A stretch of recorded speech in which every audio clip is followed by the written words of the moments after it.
que a mí ya me soltaron desde hace muchos años, pero ahí todavía está el hilito, como está hablando aquí con nuestro invitado del día de hoy. Y vamos a estar hablando precisamente ese tema. ¿Cuándo es el momento indicado para soltar a nuestros hijos? Bueno, pero antes veamos el siguiente video que nos va a introducir al tema de ahora.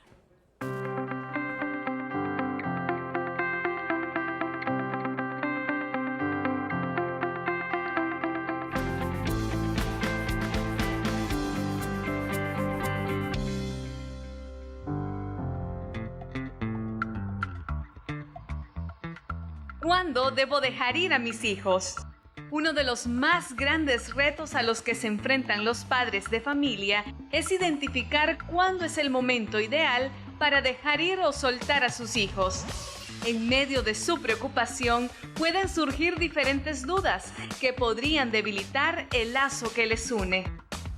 A medida que sus hijos crecen las dudas y temores por no saber cómo responder a estas fases propias en el desarrollo de sus hijos. Quédese con nosotros, porque a continuación desarrollaremos detalles sobre este tema.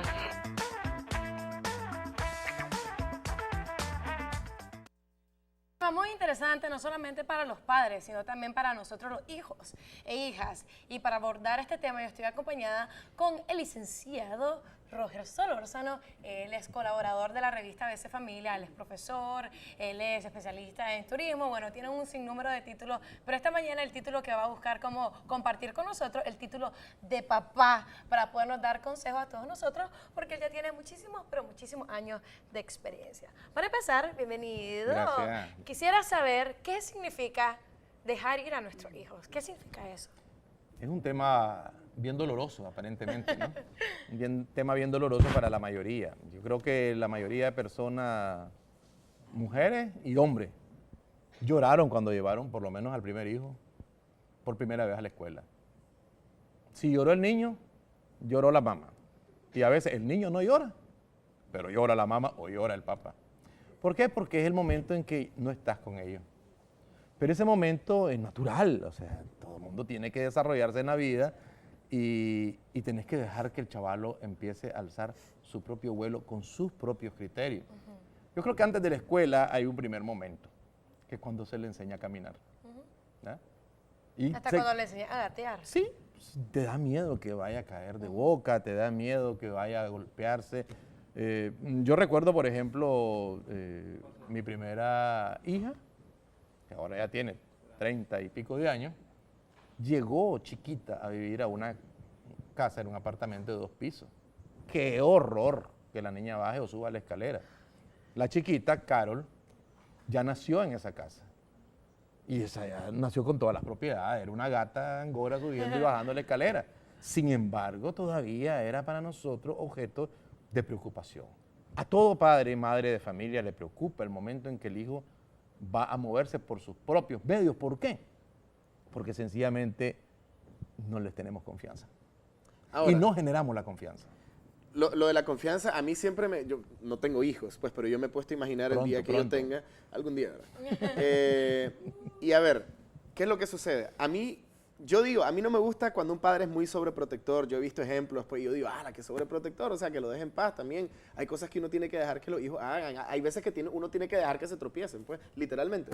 Pero en mi caso es como que, o sea, yo en una casa de 2 pisos yo diría, o sea, nunca me perdonaría yo si le pasara algo, porque se cayera en esa escalera. Entonces, claro, definitivamente yo no puedo permitir, o sea, tengo que estar ahí pendiente todo el tiempo. ¿Cómo evitar eso? Fíjate que la experiencia mía fue que yo siempre fui un papá que tenía autoridad, y la sigo teniendo, creo yo, ¿verdad? Mis hijos sabrán, pero yo soltaba a mis hijos. Y el primer día que fuimos a conocer la casita, mi hijo mayor, ahora va a cumplir 35, llegó ahí como de unos 4 o 5 años más o menos. Y entonces llegó con unos primos y vos sabés la emoción de una escalera, es tener el parque en la casa, claro, ¿verdad? Y entonces el chavalo sabe que es una escalera cuando sube y cuando va bajando cree que es un tobogán. Y a mi hijo le pasó. El primo mayorcito bajó con rapidez y él iba detrás y del segundo escalón, de arriba hacia abajo, perdió control y cayó. En ese momento se me partió el alma. Lo tomé, lo fui a poner en la mesa del comedor allá abajo y empezamos a tocarle, estaba completo. Es que los chavalos chiquitos son No como se quebró diules, nada. ¿no? Son como diules. Yo fui uno, además que a mí se me quebraron varios huesos, pues, porque era muy travieso. Una vez se me ocurrió tirarme como Batman de un bus en marcha para ver cómo era que Batman caía y se me fracturó el codo. Se dio cuenta que no era Batman. Me di cuenta.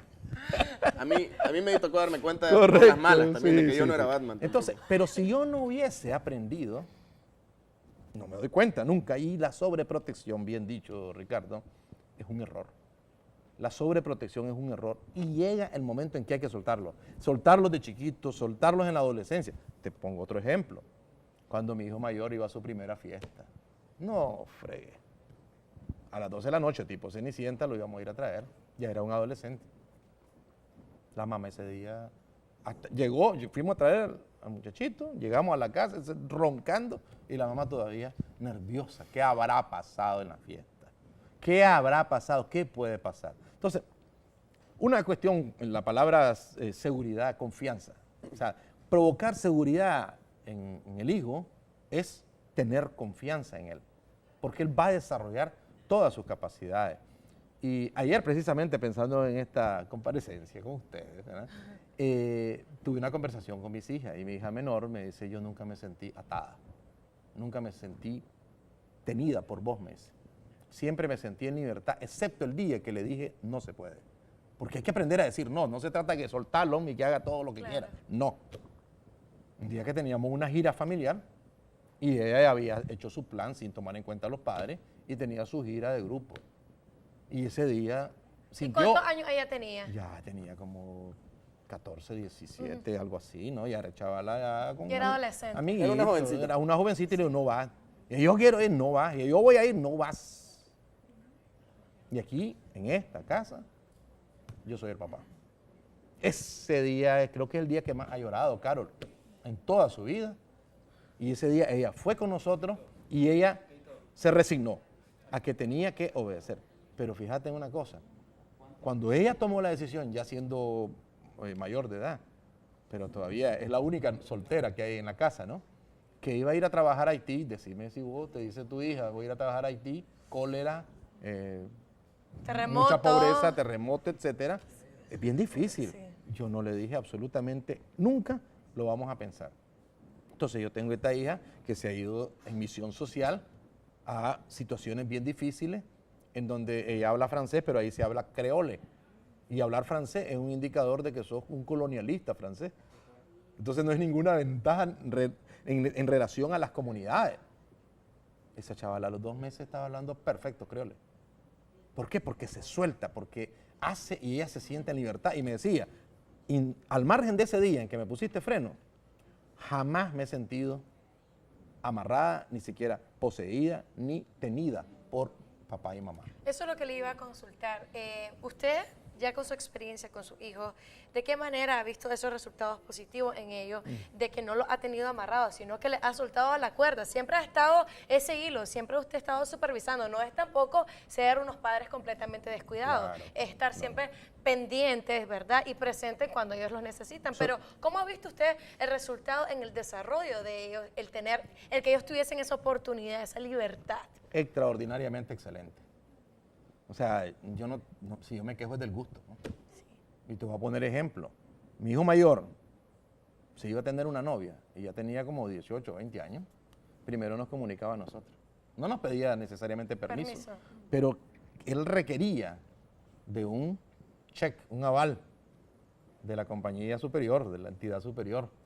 Y las chavalas eran bienvenidas. Y así ya está casado y tiene 6 años de matrimonio. Y es un matrimonio de película. Lindo, con 2 hijos. Nítido. Los 2, ellos tienen maestría. En ningún momento familia ha significado retención. Son literalmente máster en pañales cagados o en pamper cambiados ahora, ¿verdad? Pero además son profesionales de éxito, él y su esposa. Y en el caso de la chiquita, tiene su visión. Ella es comunicadora igual que yo. Pero ella tiene su propio enfoque. Y tiene su perspectiva. ¿Qué pasa? Uno tiene que dejar que el hijo tome decisiones y, como bien decía Ricardo, aprender de los golpes. O sea, darse a veces, tropezarse. Y dejarlo. Que Nadie sabe que el suelo es sucio hasta que no se confirma sobre los hechos. Y bueno, una de las decisiones más complejas fue que una de mis hijas, la segunda, me dice, papá, voy a tomar vida religiosa. Y yo quería a mi nieto, mi hermano, ¿me entiendes? Yo quería a mi nieto y la verdad de las cosas es que yo la dejé tomar su decisión y creo poder tener la certidumbre de verdad de que todos mis hijos, los 4, son jóvenes altamente realizados. Cuando digo elevadamente realizados, no estoy exagerando. O sea, realmente se ha visto la satisfacción. Y esta niña, por ejemplo, la que es religiosa, yo la pongo a competir con los principales choferes de microbuses, de esos que van de Granada a Masaya. Ella maneja un Toyota Hiace, pues, ¿verdad? Yo no sé, pero es una realidad que a las mujeres les cuesta retroceder. Esta chavala se parquea como profesional y tiene una licencia de profesional del volante.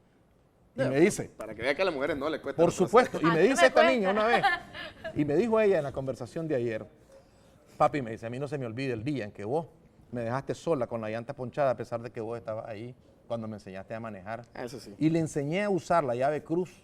Y cuando ella es delgadita, ¿verdad? La Marisa es gordísima, ¿verdad? Y le daba y no puedo. Claro que podés. No puedo, solo te voy a decir cómo para que nunca dependas de un hombre. Que use el zapato. Y entonces ella le dio con el zapato y no pudo. Brinque. Y ella me dice, ahora yo puedo resolver cualquier cosa. Ese es el truco. Antes de pedirle a alguien apoyo para resolver. ¡Ey! Sus hijos no tienen límite. Último ejemplo. Mi hijo tercero. Travieso. Ese quería verificar si las toallas tomaban fuego. Y para verificarlo agarró la toalla de una tía y la quemó. Ese chavalo fue el que me desmarimbó mi primera computadora de mi vida, que me costó un montón de reales, porque en esos tiempos era avión, claro, ¿verdad? Y me dijo mi esposa, no le permitas que ande tocando la computadora. Y yo le dije, sí, le vamos a permitir, porque ella aprendió que se friegan de esa manera. Él es el ingeniero de la familia.